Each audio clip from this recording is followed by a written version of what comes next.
মানুষ কি মনে করে যে আমরা ঈমান এনেছি বললেই তাদের ছেড়ে দেয়া হবে আর তাদের পরীক্ষা করা হবে না?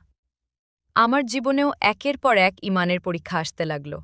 তবে শুরুটা ছিল ছোটখাটো পরীক্ষার মাধ্যমে। মা ততদিনে সন্দেহ করা শুরু করে দিয়েছেন।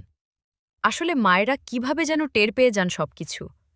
আমার জীবনযাত্রায় পরিবর্তন দেখেই হয়তো আমার ওপর কড়া নজর রাখা শুরু হলো। একই বিল্ডিংয়ে থাকা সত্ত্বেও নানি, মামা, খালাদের বাসায় যাওয়া প্রায় বন্ধ করে দিয়েছি। পশ্চিমা পোশাক বাদ দিয়ে বাসাতেও বড় ওড়না সমেত সালোয়ার কামিজ পরা শুরু করেছি। ইসলামের নিয়ম অনুযায়ী পর্দা করতে পারছি না বলে যতটুকু সম্ভব নিজেকে আকর্ষণীয় করে রাখার চেষ্টা করতাম। বাইরে বের হতে হলে ফুল হাতা জামা পাজামার নিচে আরেক জোড়া জামা পাজামা পরতাম। বোরখা পরতে পারছি না বলে এই ব্যবস্থা, যাতে ভেতরের কাপড়টা না দেখা যায়।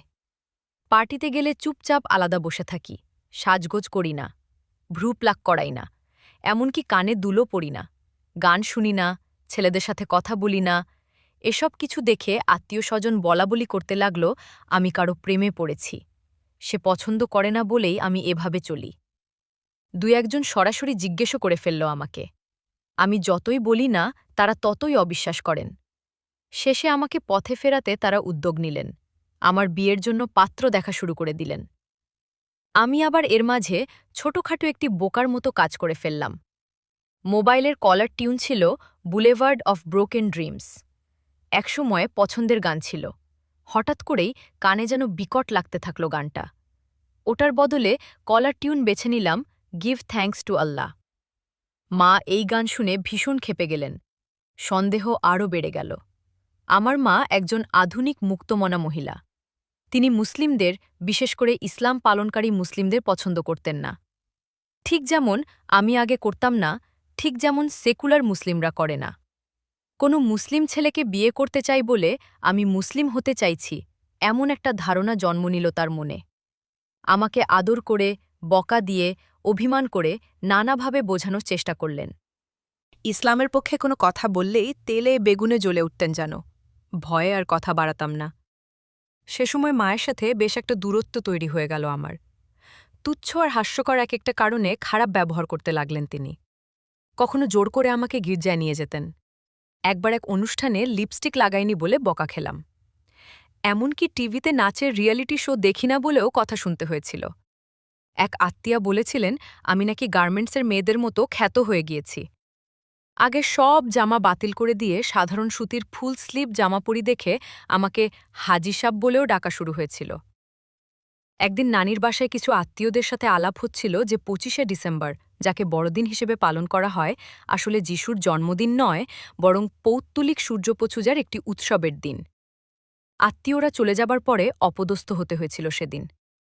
পরোক্ষভাবে অনেক কথা শোনানো হলো।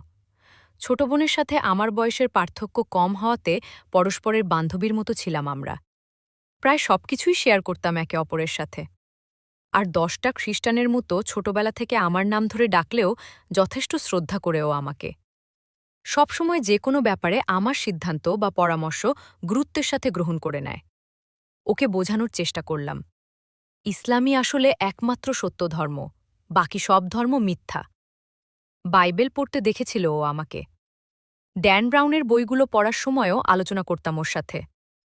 জানি না ওর মনে কি আছে, বলে দেবে কিনা সবাইকে, তাই সতর্কতার সাথে আমার জ্ঞানের উৎস উল্লেখ না করে সংক্ষেপে ওর কাছে বর্ণনা করলাম। একসময় দেখা গেল ও নিজেও ইসলামের প্রতি আগ্রহ পোষণ করতে লাগল। ভাইকেও বলেছিলাম একটু আধটু। একদিন ও মাকে বলে দিল আমি টিভিতে ইসলামী চ্যানেল দেখি। তারপর আমার উপর দিয়ে যে ঝড় বয়ে গেল, টিভি দেখার কথা বাধ্য হয়েই অস্বীকার করতে হলো। পরের দিন আবিষ্কার করলাম পিস টিভি লুকিয়ে ফেলা হয়েছে। কি আর করা, প্রতিদিন বাসায় কেউ না থাকলে আনহাইড করে পিস টিভি দেখতাম, দেখা শেষে আবার হাইড করে ফেলতাম। এক বিকেলে ছোট বোনকে সাথে নিয়ে মামার বাসায় গিয়েছি। আমাদের নুডলস খেতে দিলেন মামি। নুডলসে মাংস দেখে জানতে চাইলাম কিসের মাংস। মামি বললেন রাশিয়ান দিয়েছি। আমাদের ওইদিকে শূকরের মাংসকে সরাসরি শূকরের মাংস বা পর্ক না বলে রাশিয়ান মিট বলা হয়। মহা বিপদে পড়ে গেলাম, খেতেও পারছি না, আবার ফেলতেও পারছি না। সবাই জানে এই মাংস আমি খুব পছন্দ করি, তাই কিছু না বলে রাশিয়ান বেছে নুডলস খেয়ে নিলাম। পরে কিচেনে গিয়ে কাউকে না দেখিয়ে মাংসের টুকরোগুলো আস্তে করে ডাস্টবিনে ফেলে দিলাম। একদিন তিনতলায় গিয়ে নানির বিছানায় লেমিনেট করা একটা কাগজ দেখতে পেলাম। ইংরেজিতে লেখা, সেন্ট অ্যান্টনিয়ের কাছে করার জন্য বিশেষ প্রার্থনা। নানি নাকি প্রতিরাতে ঘুমানোর আগে ওটা পড়ে নেন। হিন্দুরা যেমন দেবতার কাছে চায়, আমার নানি সেরকম বিভিন্ন সাধু আর সাধ্যির কাছে প্রার্থনা করেন। এদের ওপর তার অগাধ বিশ্বাস। তিনি বলেন, কিছু হারিয়ে গেলে অমুকের কাছে, কষ্ট দূর করার জন্য অমুকের কাছে, পাপের ক্ষমার জন্য তমুকের কাছে চাইতে হয়। আমি বললাম, সরাসরি সৃষ্টিকর্তার কাছে চাইলেই তো হয়ে যায়। উত্তরে তিনি বলেন, এরা হলেন সুপারিশকারী।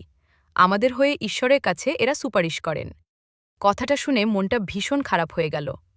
মনে পড়ে গেল কুরআনের সেই আয়াতের কথা, যেখানে আল্লাহ বলেছেন, আর তোমরা সেদিনকে ভয় করো যেদিন কেউ কারো কোনো কাজে আসবে না, আর কারো পক্ষ থেকে কোনো সুপারিশ গ্রহণ করা হবে না, এবং কারো কাছ থেকে কোনো বিনিময় নেওয়া হবে না, আর তারা সাহায্যপ্রাপ্তও হবে না। সুপারিশের ব্যাপারে ইসলামের দৃষ্টিভঙ্গিটা ভারসাম্যপূর্ণ। সুপারিশের মালিক আল্লাহ। তিনি যাকে এবং যার জন্য সুপারিশ করার অনুমতি দেবেন, সেই তার জন্য সুপারিশ করতে পারবে। কারো কাছে সুপারিশ চাওয়া তাই শিরক। পুরোপুরি মুসলিম হতে হলে আমাকে সালাত পড়া শিখতে হবে।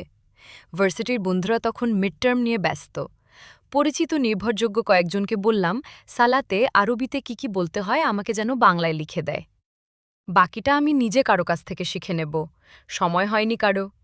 হয়তো কারো মাথায় আসেনি আমার মতো একজন ধর্মহীন মেয়ে সত্যি সত্যি মুসলিম হতে চাইছি।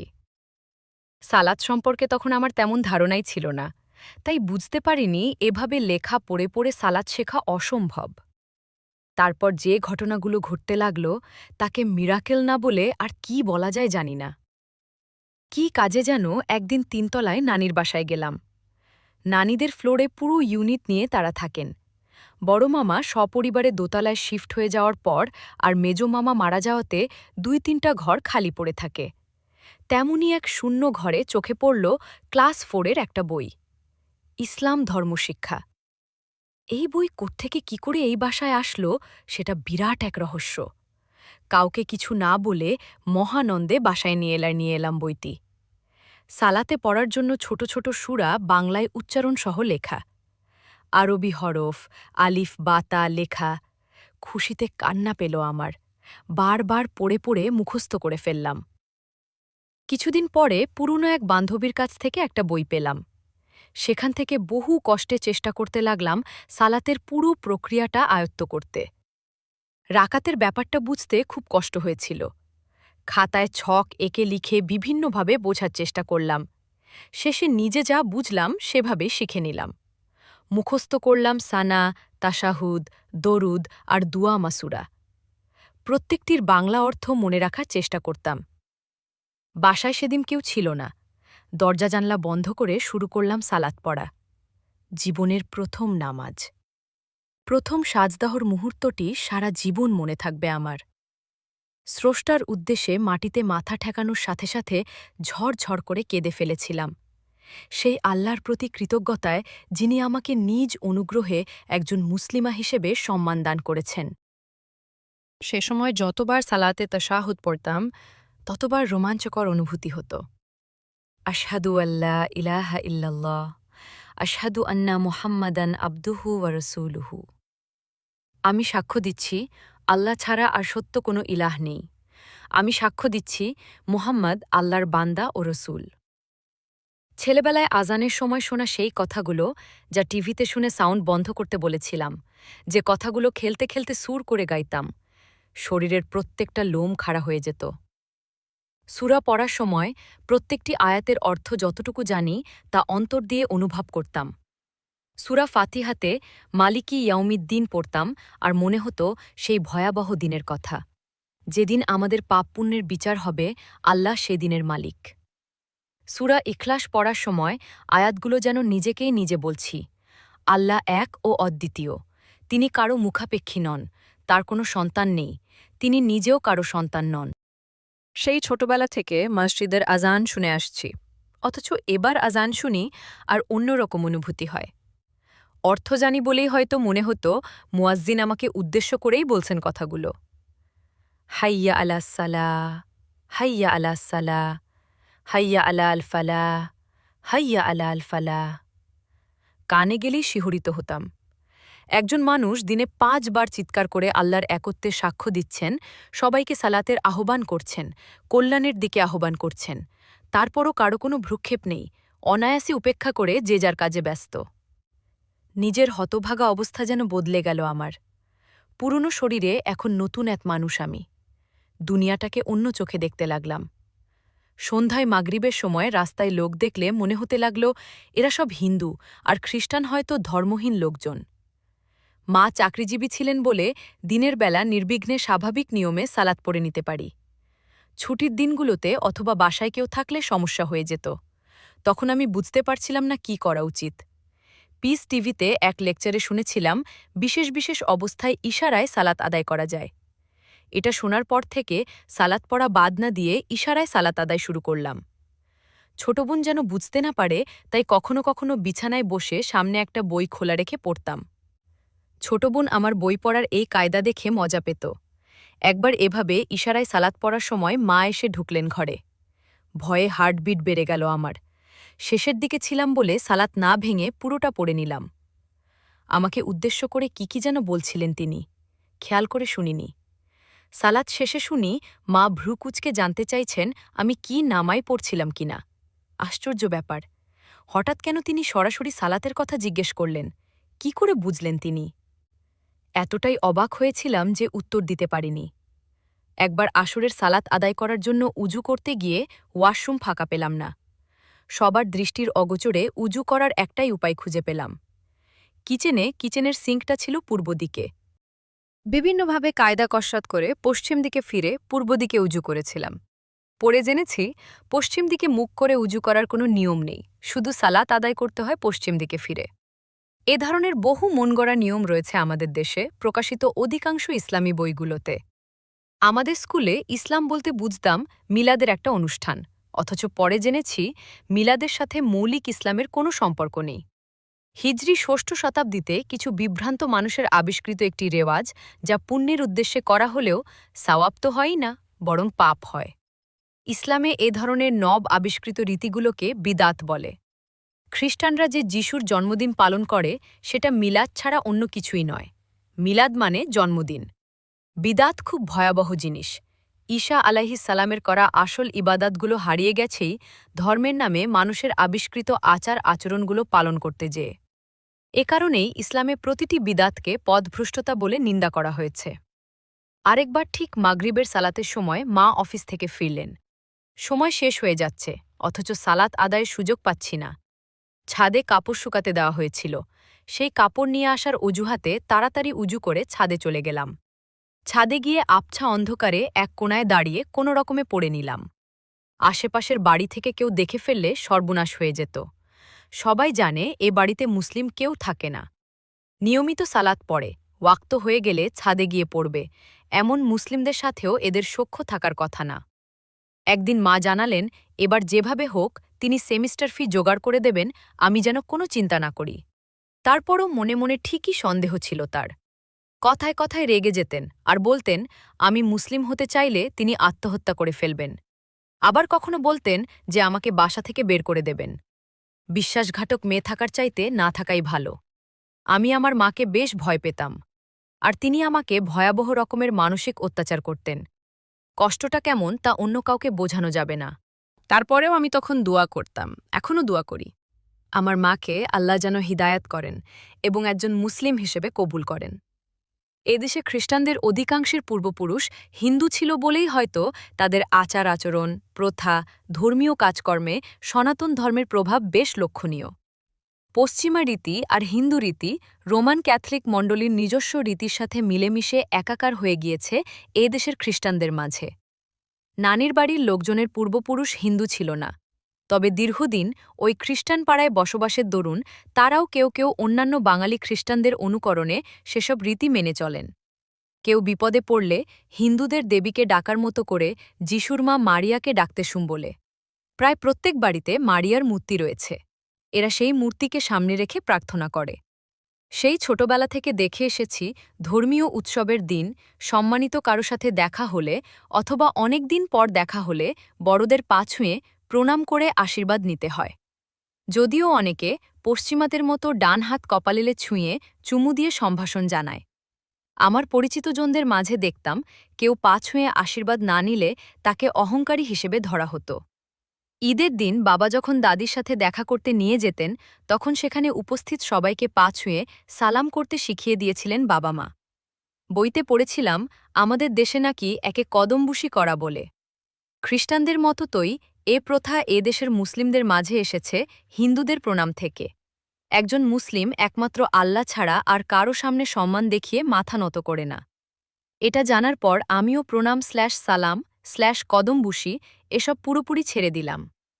Christmas, new year, Easter Sunday প্রত্যেকবার আমরা সব খালাতো মামাতো ভাই বোনরা গির্জা থেকে ফিরে একে একে বড়দের সবার সাথে দেখা করে তাদের পা ছুঁয়ে সেই হাত কপালে ঠেকিয়ে চুমু খেতাম। ভালো মেয়ে হিসেবে আমি আগে বেশ আগ্রহের সাথেই সবার আগে কাজটা সেরে নিতাম। এবারের উৎসবের দিনগুলোতে বাকিরা যখন সালাম করছিল আমি আস্তে করে সরে এসেছিলাম।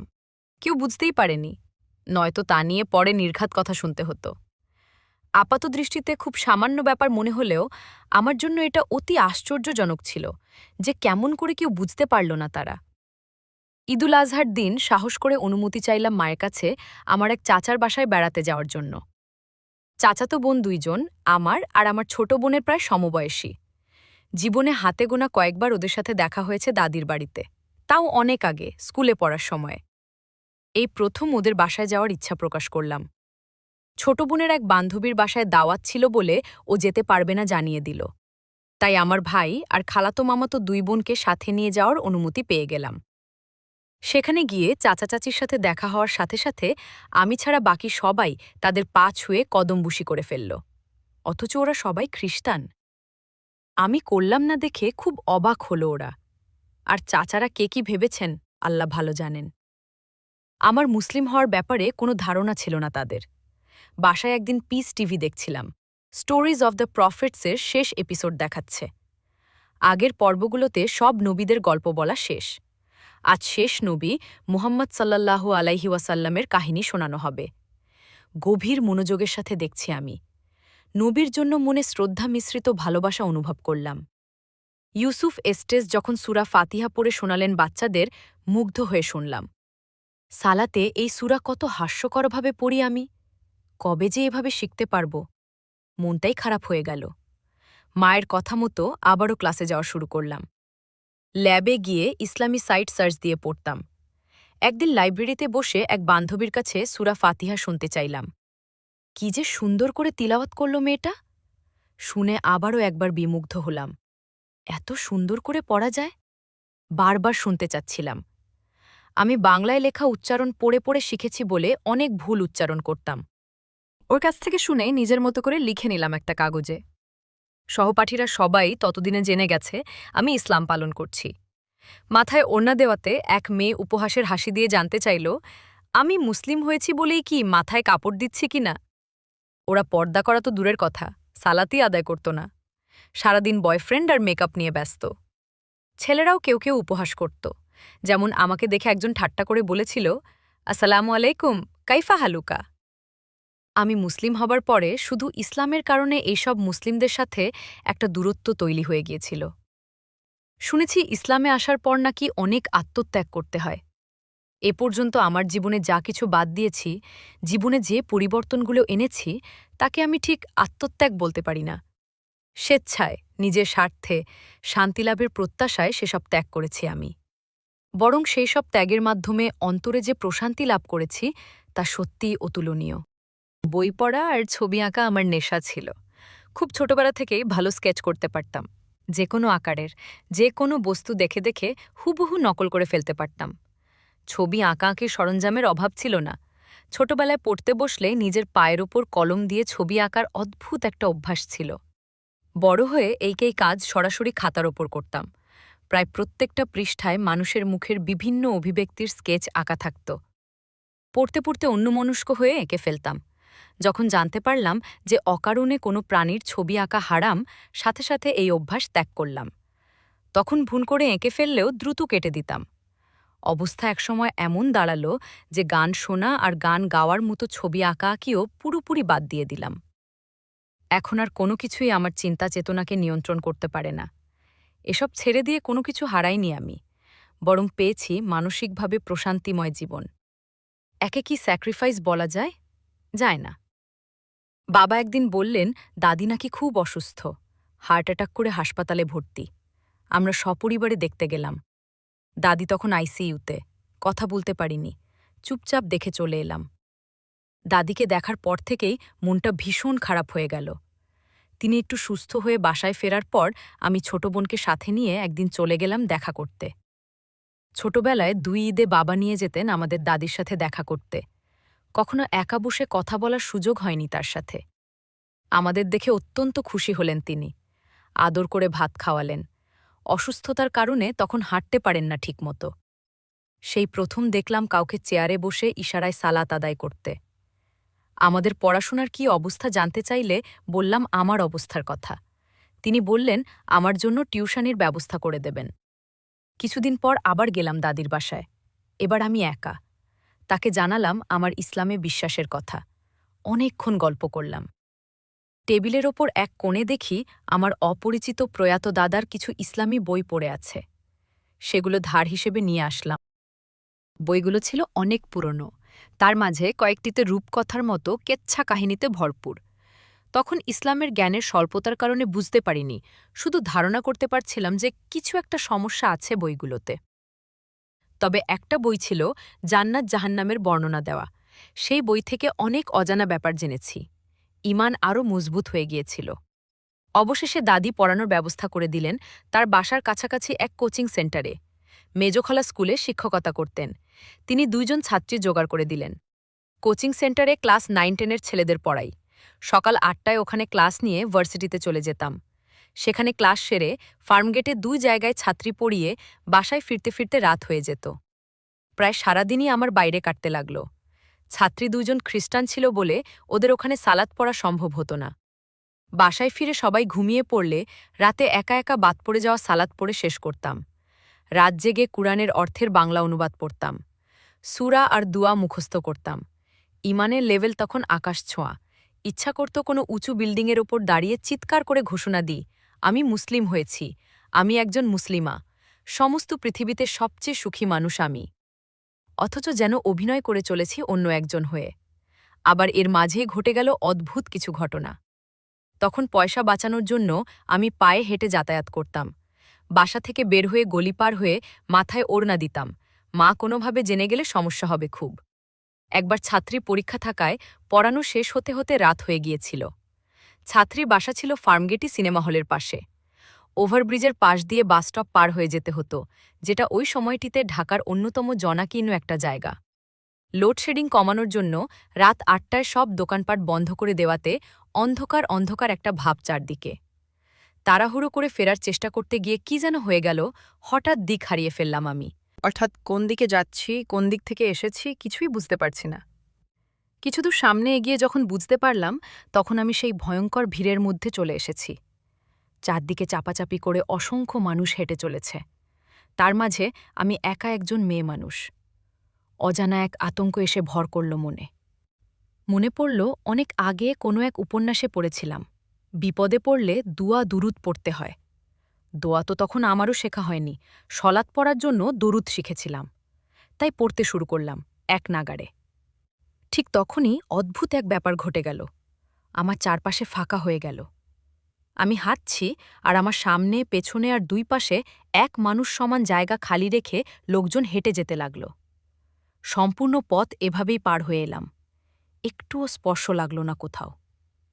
আরেকদিন ছাত্রী পড়াতে গিয়ে দেখি ওর মা ইন্ডিয়াতে মাদার তেরেজার কবরে গিয়ে কি যেন আশীর্বাদ করা জিনিসপত্র নিয়ে এসেছে। কবরের ওপরে দেওয়া বাঁশি, শুকনো ফুল, তেরেজার ছবিওয়ালা মডেল, রোজারি মালা ইত্যাদি। আমাকেও দিলেন কয়েকটা। কিছু না বলে ব্যাগে নিয়ে নিলাম। এমন একটা সময় ছিল যখন অন্যান্য খ্রিস্টানদের মতোই আমার এ ধরনের জিনিসের ওপর অপরিসীম ভক্তি ছিল। বেশ কিছু লকেট আর রোজারি সংগ্রহে ছিল আমার। ওগুলো ছুঁয়ে কত প্রার্থনা করতাম, চুমু খেতাম। রাতে ভয় পেলে বালিশের নিচে রেখে দিতাম। একবার রোজারি মালা ধুতে গিয়ে হাত থেকে বাথরুমে পড়ে গিয়েছিল বলে কষ্টে কেঁদে বুক ভাসিয়েছি। অথচ এখন চোখ খুলে যাওয়ার পর কতই না অর্থহীন আর হাস্যকর মনে হয় এসব। ওসব জড়বস্তুর কোনো ক্ষমতা আছে তা বিশ্বাস করাটাই তো বিরাট বোকামি। বাসায় ফিরে সবার আগে ওগুলো ডাস্টবিনে ফেলে দিলাম। একদিন সকাল থেকে বাম চোখে জ্বালা করছিল খুব। ভাবলাম চোখ উঠেছে হয়তো। পানি দিয়ে ভালো করে চোখ ধুয়ে এলাম।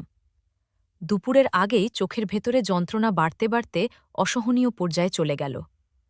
বাসায় আমি একা তখন। মাকে ফোন করে পাচ্ছিলাম না। কি আর করার, নিজেই চক্ষু হাসপাতালে চলে গেলাম। চোখে ওষুধ দিয়ে টেস্ট করে ডাক্তার বললেন ভাইরাল ইনফেকশন হয়েছে। কয়েকটা আই ড্রপস আর মলম লিখে দিলেন। নির্দিষ্ট সময় পরপর লাগাতে হবে। বাসায় ফিরে আবার ভালো করে চোখ ধুলাম। ব্যথা আরও বেড়ে গেল। আস্তে আস্তে চোখ এত ফুলে যেতে লাগল যে একসময় আর চোখ মেলে তাকাতে পারছিলাম না। এক চোখ বন্ধ হয়ে যাওয়াতে আরেক চোখও পুরোপুরি খুলতে পারছিলাম না। ব্যথায় রাতে জ্বর চলে আসলো। পরদিন বোনকে নিয়ে আবার হাসপাতালে গেলাম। ডাক্তার বললেন চোখে কোনোভাবেই পানি ছোঁয়ানো যাবে না। পানি লাগার সাথে সাথে ভাইরাস বাড়তে শুরু করে দিবে। পুরো 1 মাস ভুগতে হয়েছিল। বোন খুব যত্ন নিত আমার। কখন কোনো ওষুধ দিতে হবে মোবাইলে রিমাইন্ডার অ্যালার্ম দিয়ে রেখেছিলাম। 1 ঘন্টা 2 ঘন্টা পর পর এসে চোখে ওষুধ দিয়ে যেত। ব্যথায় কাঁদতাম সারাদিন। আলো সহ্য করতে পারতাম না। ঘর অন্ধকার করে সানগ্লাস পরে বসে থাকতাম। শুতে পারতাম না, ঘুমাতে পারতাম না। চোখ বন্ধ করলে কষ্ট হতো, আবার চোখ মেলে তাকানোর অবস্থাও ছিল না। ব্যথায় প্রতিদিন জ্বর আসত। সবচেয়ে বেশি কষ্ট হয়েছিল ইসলাম নিয়ে পড়া বন্ধ হয়ে যাওয়াতে। ক্লাসেও যেতে পারছিলাম না। কিছুদিন পরেই ফাইনাল এক্সাম। সেই অবস্থায় প্রতিদিন 5 ওয়াক্ত সালাত পড়েছি। চোখে পানি না লাগিয়ে অজু করাটা খুব কঠিন ছিল। সালাত পড়তে, সিজদা দিতে কেমন লাগত সেটা না হয় নাই বললাম। শারীরিক কষ্টের চাইতে মানসিক কষ্ট বেশি ছিল তখন। কাঁদলে চোখের পানিতে ব্যথা আরও বেড়ে যেত। এভাবে মাসখানেক ভোগার পর এক রাতে সালাত পড়ে আল্লাহর কাছে খুব কাঁদলাম। দোয়া করলাম, তিনি আমার চোখটা যেন দ্রুত ভালো করে দেন। এই দ্রুত যে এত দ্রুত চলে আসবে ভাবতেও পারিনি। ঠিক পরের দিন সকালেই আশ্চর্যজনকভাবে আমার চোখ ভালো হয়ে গেল। একটুও ব্যথা নেই। ধীরে ধীরে ফোলা কমে গেল। চোখ স্বাভাবিক হয়ে আসল। ঈমান বেড়ে গেল বহু গুণ। এদিকে ভার্সিটিতে পর 3 সেমেস্টার ড্রপ হয়ে যাওয়াতে আমার ভর্তিই বাতিল হয়ে গেল। আমাকে আবার নতুন করে ভর্তি হতে হবে। আগের করা কোর্সগুলো আবার করতে হবে। আশ্চর্যজনক হলেও সত্যি এবার একটুও মন খারাপ হলো না। যা হয়েছে ভালোর জন্যই হয়েছে। বিবিএ পড়ার সামান্যতম আগ্রহ বাকি ছিল না আর। যদিও ভবিষ্যতে অন্ধকার ছাড়া আর কিছুই দেখতে পাচ্ছিলাম না। 1 মাস যেতে পারিনি দেখে কোচিং সেন্টারে আমার শিক্ষকতার কাজটাও চলে গেল। টিউশনি করে কিছু টাকা জমিয়েছিলাম। বাসার কম্পিউটার প্রায় সারাদিন ভাইয়ের দখলে থাকে বলে নিজের জন্য একটা পুরনো কম্পিউটার কিনে ফেললাম, সাথে ইন্টারনেট সংযোগ। এরপর শুরু হলো আমার জীবনের সবচেয়ে রোমাঞ্চকর অভিযান। কি বললে? এখন আর 5 ওয়াক্ত নামাজ পড়ো না? কিন্তু কেন?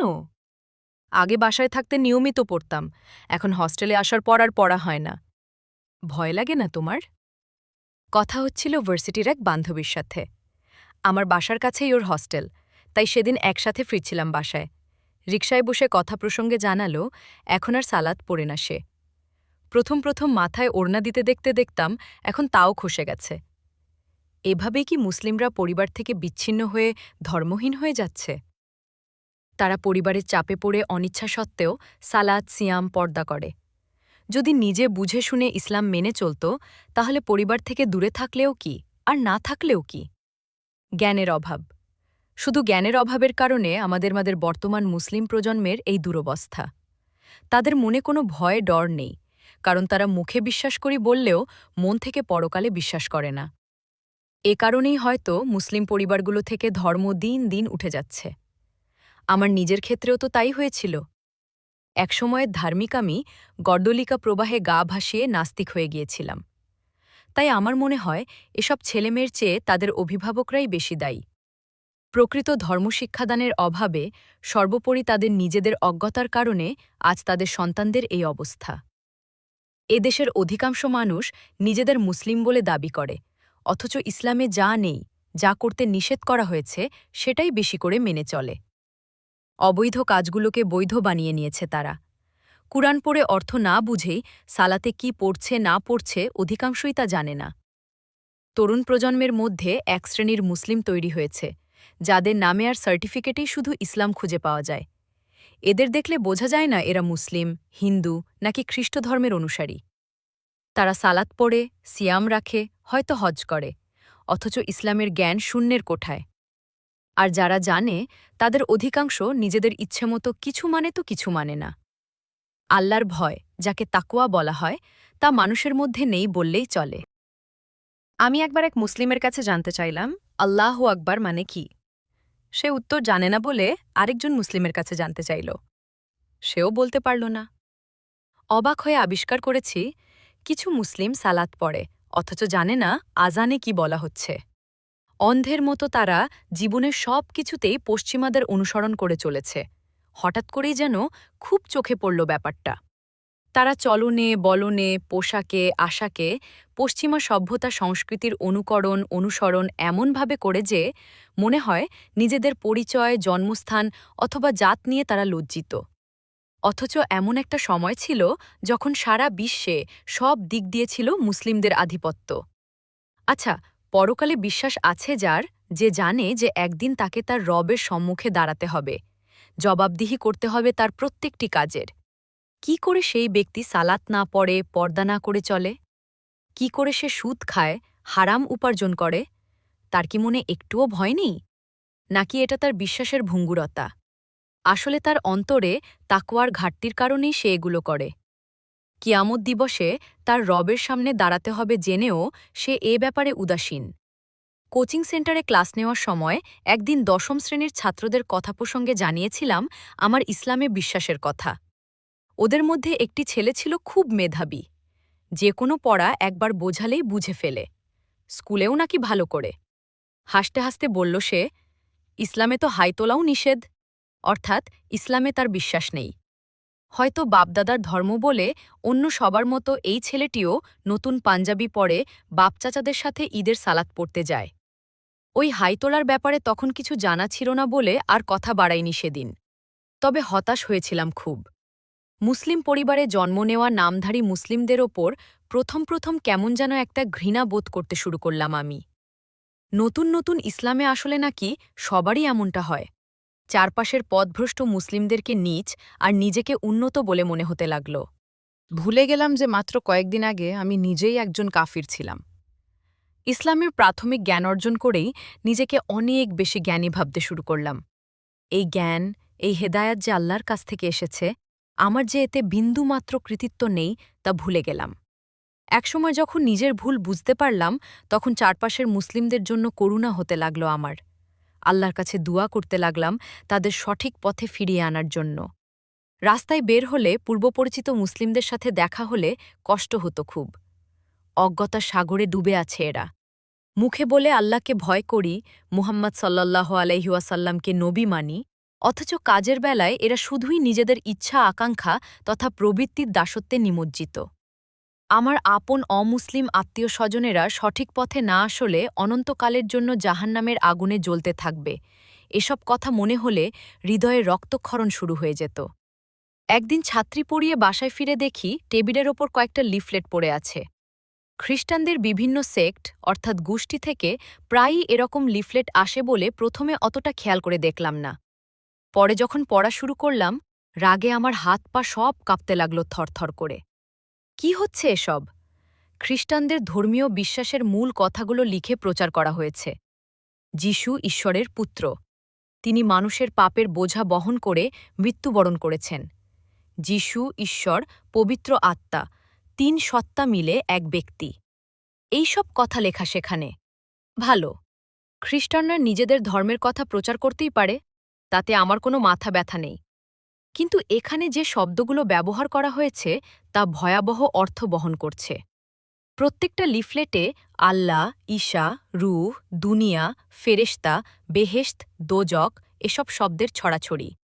স্পষ্ট বোঝা যাচ্ছে যে আমাদের দেশের সাধারণ অজ্ঞ মুসলিম শ্রেণীকে টার্গেট করে প্রতারণার মাধ্যমে তাদেরকে খ্রিস্টান বানানোর লক্ষ্যেই এগুলো তৈরি করা হয়েছে। প্রত্যেকটা কথা এমনভাবে লেখা যে তারা মনে করবে ইসলামের কথা বলা হচ্ছে। খুব আকর্ষণীয়ভাবে উপস্থাপন করা হয়েছে। খ্রিস্টানরা যে ছবি ব্যবহার করে, যিশুর সেই ছবিও দেয়া হয়েছে। অথচ এটা খ্রিস্টানদের জন্য নয়। জানি না কে বা কারা এই কাজ করেছে। কেনই বা শুধু আমার বাসায় দিয়ে গেছে এই লিফলেট। বিল্ডিংয়ের অন্যান্য ফ্লোরে খোঁজ নিয়ে জানলাম অন্য কোথাও এই লিফলেট দেওয়া হয়নি। মনে পড়ে গেল অনেক বছর আগে দেখা সেই যিশুর ফিল্মের কথা। সেখানেও প্রতারণার মাধ্যমে ধর্মপ্রচার চলছিল।